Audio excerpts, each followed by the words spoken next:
When I was born, my father didn't smile, my mother didn't cry. They just stared. Like the hospital handed them the wrong baby. I was Natalie Reed, their firstborn, but I wasn't a boy, and that alone made me their first disappointment. No one ever said it out loud. They didn't have to. I saw it in the way they praised my sister's smile and ignored my awards, in every sigh behind a closed door, and in the way I learned to stop asking for hugs. "It's okay. Maybe next time we'll have a son," I once heard my mom whisper to my dad on a rainy night when I was just 3. And that next time was Allison, my younger sister, born 2 years later. But instead of disappointment, my mom lifted her up and exclaimed, "She's as beautiful as an angel!" I remember it clearly. The whole house lit up. And me? I sat curled up in the corner, hugging my worn-out teddy bear, watching everything unfold, not understanding why I suddenly felt so small. Allison was the spitting image of our mother: golden blonde hair, sky pupil eyes, rosy cheeks, and a smile as sweet as cotton candy. I, on the other hand, inherited my square jaw and deep hazel eyes from my grandmother, the one my mother never spoke kindly of. Allison had a way of getting under people's skin, in a good way. She could break a vintage vase and still be pulled into Mom's arms with a laugh and a, "You little clumsy sweetheart." Meanwhile, if I so much as raised my voice at the dinner table, my dad would slam his knife down and say, "Girls shouldn't be this loud." It didn't take me long to realize that if I wanted to survive in this house, I had to depend on myself.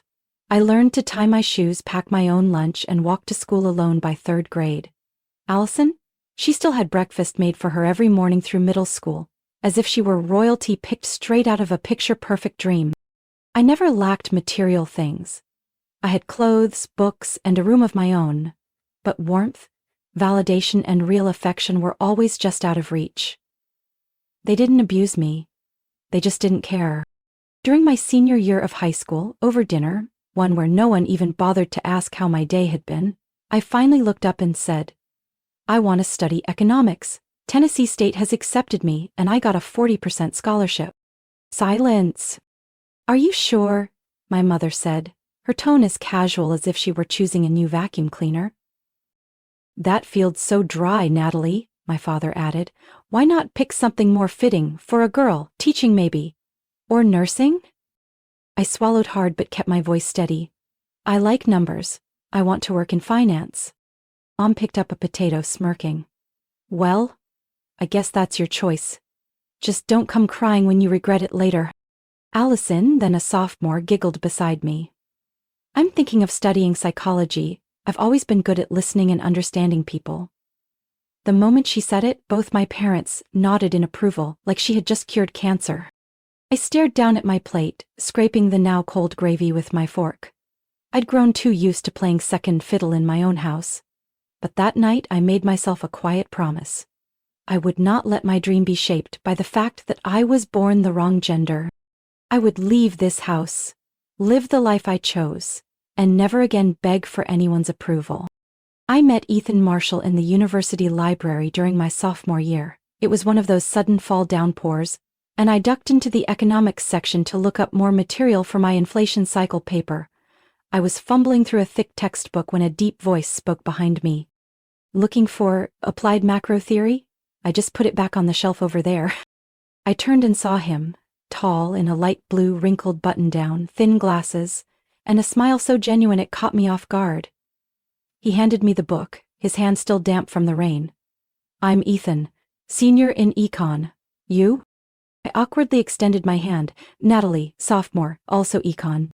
"Well, that's perfect," he said. "I've got a presentation in Professor Ramsey's class tomorrow. Want to come sit in? You'll probably take her next year." I didn't know why I nodded. Maybe it was the way he spoke, calm and kind. Or maybe because he was the first person who noticed me without stamping a label like "too cold for a girl in economics." One class turned into study sessions turned into late-night coffee runs, and those quiet, tentative touches slowly became a kiss beneath the red maple outside the library near finals week. Ethan graduated a year before me and landed a job at an investment firm in Nashville. But he didn't leave right away. "I'll wait for you to finish," he said one afternoon, sitting beside me on a wooden bench on campus, his hand wrapped around mine. "If you still want to do this with me." I didn't respond immediately, but my nod that day changed everything. We moved into a small 2-bedroom apartment downtown after I graduated. It was worn, the paint fading, but the kitchen was warm enough for evening meals and the balcony held just enough room for lavender pots. We didn't have much, but we had each other. And to me that was everything. The first time Ethan met my parents was during Thanksgiving. I braced for a tense, awkward evening. Instead, it felt like I'd stepped into a parallel universe. "Oh, Ethan, I've heard so much about you," my mom beamed as she opened the door, pulling him in like he was already family. My dad clapped him on the shoulder. "Bravo Capital, huh? Big firm, impressive."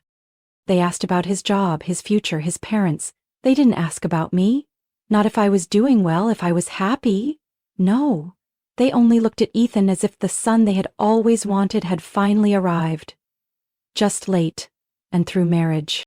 I forced a smile through the whole dinner, swallowing bites of turkey and cranberry while they praised Ethan's financial career. And my sister? Allison, now a freshman in psychology, sat silently in the corner, eyes locked on Ethan like she wanted to set him on fire. I had never seen Allison jealous before, not until that moment. For once, I had something she wanted but couldn't claim. 1 year later, on an early spring evening just after the city had shaken off its final winter chill, Ethan got down on one knee in the middle of our apartment's living room, holding a small silver ring in his hand, and said, "Natalie, you're the only one who makes everything make sense to me. Will you marry me?" I threw my arms around him and cried, and said yes without a second of hesitation. I wanted a small wedding, close friends, candlelight, peace. But my mother didn't. "You only get married once, why make it so plain? We need a proper ceremony, a big church, 10 banquet tables." "It's not we, Mom," I replied gently. "It's me and Ethan. And this is our choice." We held the ceremony in a small garden behind a friend's old colonial home. Close friends beamed with joy. I wore a simple lace dress I chose myself. Ethan stood waiting beneath an arch of white flowers, eyes fixed on me the entire ceremony. I had just begun a new chapter in life. What I didn't know was that, behind Allison's smile, jealousy had already begun to quietly stir, and that the very people I shared blood with would soon sow devastation into what seemed like the perfect marriage. After the wedding, I thought life would settle into something peaceful. Ethan and I returned to our little apartment and slipped into a slower rhythm amid the city haze. I loved our evening meals together, Sunday mornings wandering the farmer's market, and the quiet hours spent lying side by side reading, saying nothing yet feeling perfectly understood. But that calm didn't last long. "Allison told me you two might be expecting," my mother said during her first call after the wedding, as if waiting for me to confirm the fantasy she had written in her head. I smiled faintly. "We're still paying off the mortgage, Mom, not rushing it." "Mortgage or not, motherhood doesn't wait for anyone. I had you when I was 22. At first I stayed silent, but soon after, the second, the third, and every time beyond, I pushed back. I snapped. I blocked numbers. I postponed family dinners. But nothing stopped them. My family, which, let's be honest, only meant Mom, Dad, and Allison, began revolving around one obsession: when I would give them a grandchild. Ethan tried to comfort me. "Let them talk, we'll live our life our way." He was still the kind man I fell for, but I couldn't silence the whispers that always returned after visits to my parents' house. Then one evening, Allison dropped the bomb. "I'm pregnant," she announced, not in a shy whisper but loud and proud over dinner, with a grin that dared anyone to look away. "It's Brian's," she added, as if the name had weight. Brian? Her boyfriend of barely 4 months, unemployed, couch surfing at a friend's place. Mom didn't care. She jumped up, hugged Allison like she'd just been crowned Queen of Fertility. "Finally, I'm going to be a grandma," she shrieked, then turned sharply toward me, her voice slicing through the noise. "And you, Natalie? When will you give us something?" I sat in silence, fists clenched under the table. Ethan lightly touched my thigh, signaling me to hold it in. But it didn't stop there. As Allison's belly grew, my parents transformed her room into a nursery, bought a crib, plastered the walls with pastel wallpaper, and hung a name sign that read Baby Hazel, as though the child was the center of the universe. They invited Ethan over to help assemble furniture, asked him to help pick out diapers, even asked for his opinion on stroller. At first Ethan seemed hesitant, but he didn't say no. "Hazel's really sweet," he said on the ride home. "Being around her makes me want one of our own." I forced a crooked smile. "We're trying, remember?" We did try. I downloaded a cycle tracking app, took prenatal vitamins religiously, read dozens of articles on optimal positions, foods, timing. Each month was a cycle of hope and letdown. The pregnancy test always showed a single line. After every failure, I told myself, maybe next month. But the next month was always the same. And the month after that too. Meanwhile, Hazel was born. The entire house exploded with baby photos, live streams of her tiny laughs, and every time I visited, my mother never failed to remark, "Look at Allison, so natural, so maternal, a real woman." The first comment made me smirk. The next one hit deeper. By the third, I had already booked a doctor's appointment. Ethan went with me. He held my hand in the waiting room and whispered, "No matter what the results say, I'm not going anywhere." I wanted to believe him, really, I did. The doctor examined me, ran labs, did an ultrasound. A week later, we returned for the results. She looked at me, voice soft. "I'm sorry, the results show your fertility is extremely low, nearly non-existent."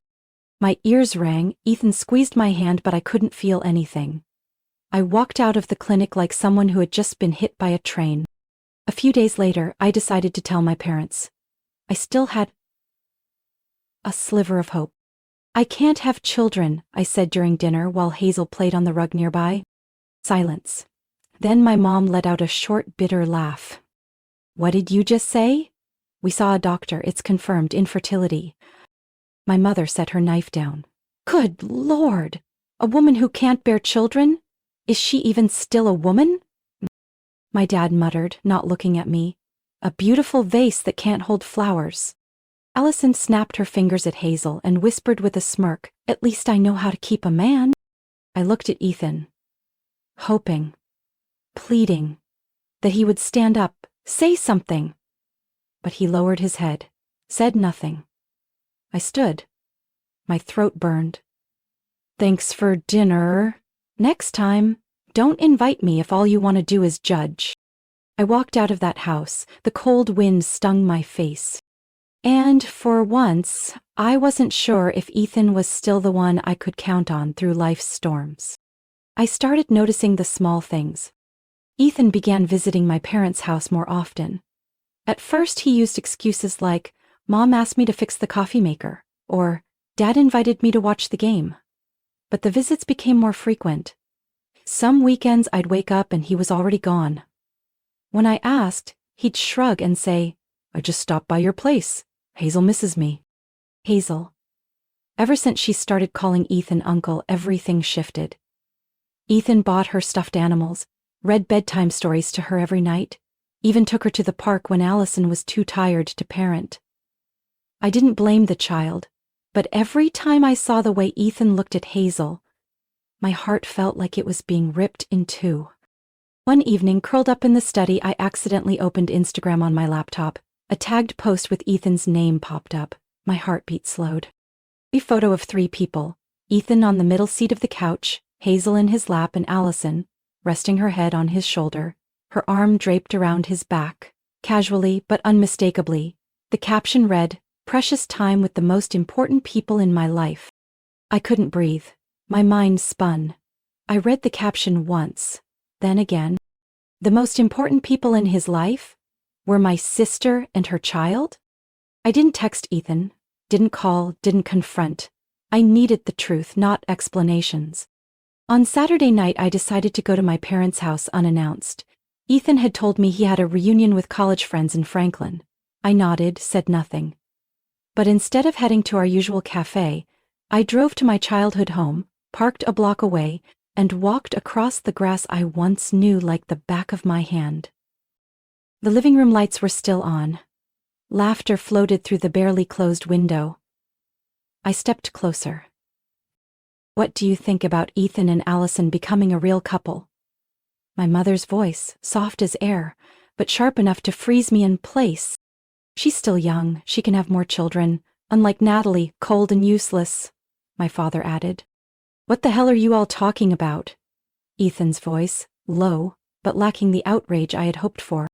Ethan, you've taken care of Hazel like she was your own. Allison needs someone like you, and you deserve a real family. My mother went on, persuasive. Then Allison, in her usual sickly sweet tone, chimed in. I don't want to ruin anyone's happiness, but I can't keep pretending either. I love you. I didn't hear Ethan respond, but his silence said it all. I opened the door and walked in. Everyone turned. Allison's face went pale. My mother held her breath. My father dropped his newspaper, and Ethan couldn't look at me. Go ahead, I said, my voice like ice. Let's hear the rest of the plan. Do I need to file for annulment or just divorce? Ethan stood up, awkward. Natalie. I'm sorry. Sorry? I laughed bitterly. For pretending all this time or for getting caught? Allison jumped in. I didn't want it to be like this. I looked her in the eye.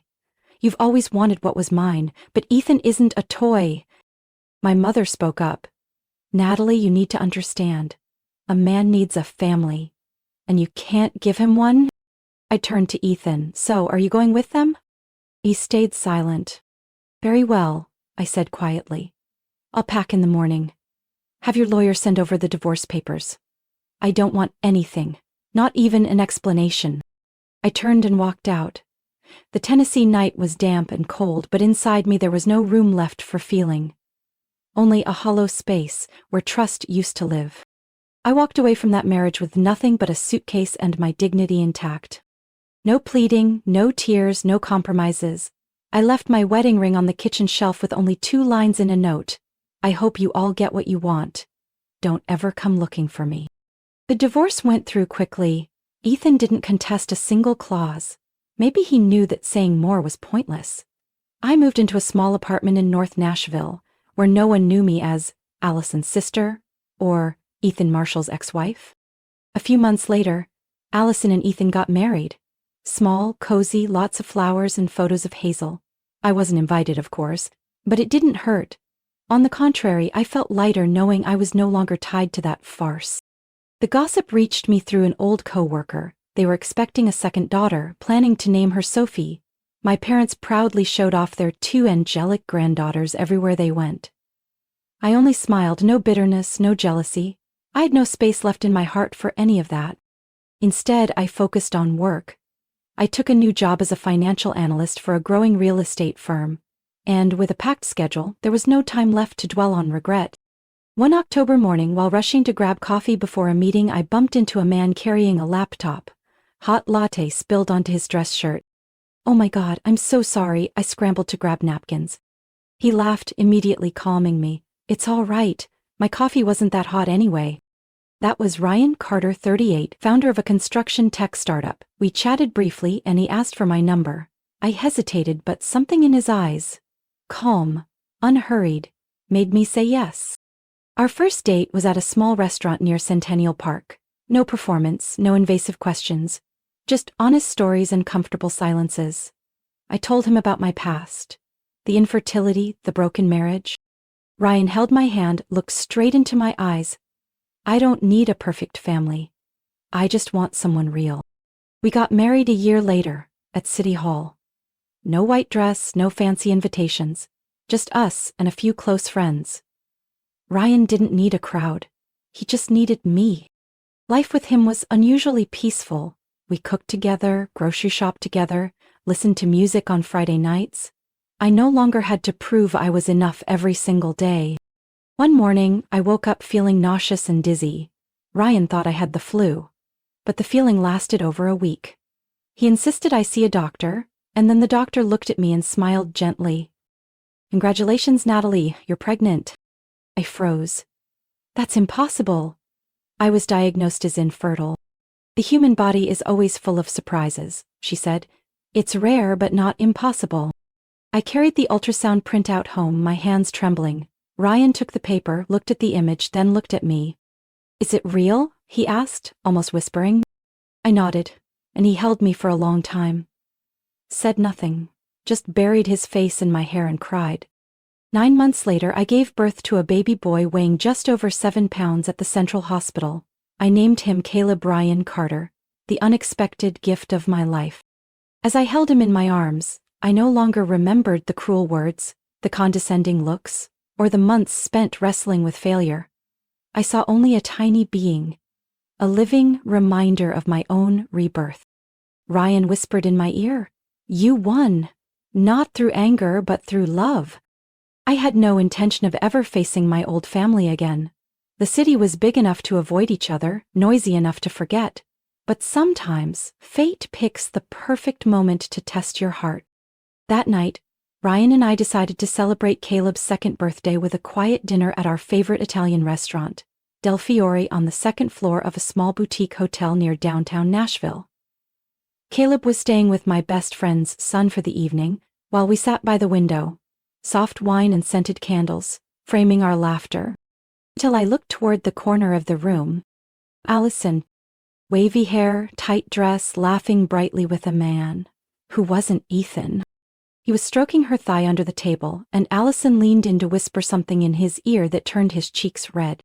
I didn't look away. Instead, I took out my phone, switched to silent mode, and snapped a few clear photos. Then I put the phone away, raised my glass, and smiled as if nothing had just happened. Ryan sat across from me, eyes searching. I gave a small nod. Old story, but maybe it's finally reaching its end. A year later, on a crisp October morning, I took Caleb, now 3 years old, to the local grocery store. He ran ahead between the aisles, tightly gripping his red toy truck. And then I heard a familiar voice. "Natalie?" I turned around. It was my mother. Behind her stood my father, Allison, and Ethan, all 4 of them frozen in the produce section like time had trapped them. They started to turn away until their eyes landed on Caleb. A little boy with deep brown eyes like mine, but a smile and nose that were unmistakably Ryan's. "And this is," my mother stammered, eyes fixed on Caleb. "His name is Caleb," I said calmly. "He's my son." Allison burst into laughter. "Here we go again. Everyone knows you can't have kids. Who are you trying to fool?" I bent down, lifted Caleb into my arms, and held him close. I gave birth to him naturally, and no, I don't owe an explanation to people who once treated me like garbage. My mother stepped forward, eyes glassy. "Natalie, we were wrong. Let me hold my grandson just once." I stepped back. "You lost the right to call yourself a grandmother the day you cast me aside because I couldn't give you a grandchild on your schedule." Allison flushed red. "Seriously, Natalie? Still playing the victim? You finally had a baby. You should be thanking us." I laughed, eyes locked on hers. "Oh, thank you for stealing my husband? Or for putting on the perfect family show for 3 years while sneaking around behind Ethan's back?" The air froze. Ethan turned to Allison, eyes narrowing. What is she talking about? I opened my phone, pulled up the folder I had saved a year ago, and held the screen in front of him. She called it a business meeting. But tell me, do you kiss coworkers in private dining rooms? Ethan snatched the phone, staring at the screen. His expression shifted from shock to rage. "Allison?" His voice raspy. Allison's jaw dropped. She stammered. "It was just a moment. It didn't mean anything." "What about Rose?" Ethan asked, his eyes blazing. "You made me sign the birth certificate. Now I want to be sure." 3 weeks later, I heard Ethan had taken a DNA test. The result? He was the one who was infertile, which meant neither Hazel nor Rose was biologically his. Ethan filed for divorce and refused to pay support. Allison was kicked out of the shared home, carrying both children back to her parents' house. No job, no husband, no title. They called me. They came knocking at my door. My mother cried outside, begging to see her grandson. I didn't open the door. Ryan stood beside me, his hand resting on my shoulder. "You don't have to go back there. Family is who chooses to stay, not who chose to leave." I looked at Caleb playing in the yard, sunlight catching his golden brown hair. "I know," I replied, "and I already have everything I need." In the weeks that followed, the doorbell rang more often than usual. Sometimes it was my mother standing at the gate with a box of pastries like she could rewind time. Sometimes it was my father, pale as a ghost, awkwardly asking about his grandson. And sometimes it was Allison, the same woman who once stepped on me with her chin held high. Now silent, exhausted, holding Hazel and Rose by the hand, trying to say something kind through the iron gate. They said they'd realized their mistakes, that they just wanted a chance to make things right, that Caleb deserved to know his roots. I didn't open the gate, not once. Instead, I sat in the living room, watching the security feed, listening to everything they said, not to forgive but to remind myself, not everyone who's shown up in your life deserves to return. Ryan always stayed quietly beside me. He didn't push, didn't speak on my behalf, didn't rage for me. One afternoon, as I sat staring at Caleb's drawing of the three of us, Ryan came up behind me, wrapped his arms around me and whispered, "Family isn't about blood. It's about love, respect, and loyalty. It's about the ones who stay, even after they know everything about you." I didn't reply. I just held his hand tightly, as if letting go for even 1 second would shatter me. That spring, Caleb started preschool. At the first parent meeting, the teacher handed out a form with a question: "Who's in your family?" Caleb sat beside me, holding a sky blue crayon, and drew 3 people. One with curly hair like mine, one tall with glasses like Ryan, and a smiling child.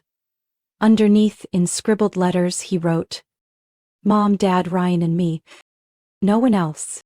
I turned to him. "Why did you write that?" Caleb looked up, eyes clear as day. "Because that's our family, Mommy." I laughed, tears falling before I even noticed. Ryan gave my shoulder a light squeeze and the teacher just smiled and nodded.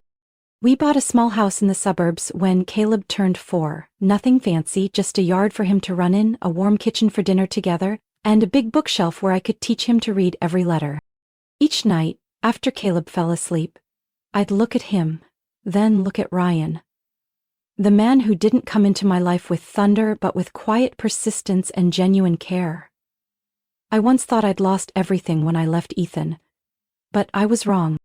I lost a family to find a real home. I don't carry hatred, but I do remember. I remember who turned away when I collapsed. Who stayed silent when I needed them most, and who stood by me, even when I had nothing left but a broken heart. I don't need my mother to hold my child. I don't need my father to recall the day I was born. I don't need Allison showing up with her kids to reconnect bloodlines. Because blood doesn't define family, choice does. Ryan chose me, Caleb chose to call him Dad. And I chose myself. I chose to rise when the world walked away. I chose kindness, even after betrayal. I chose to love myself, so I could love others with a heart that's no longer broken. Family doesn't have to be where you were born. It's where people stay when everyone else walks away. I was once an abandoned wife, a betrayed sister, a daughter treated like a burden. But now, I am a free woman. A joyful mother, a wife, love the right way. And that is enough. Natalie's story reminds us, not everyone who shares your blood deserves to be called family.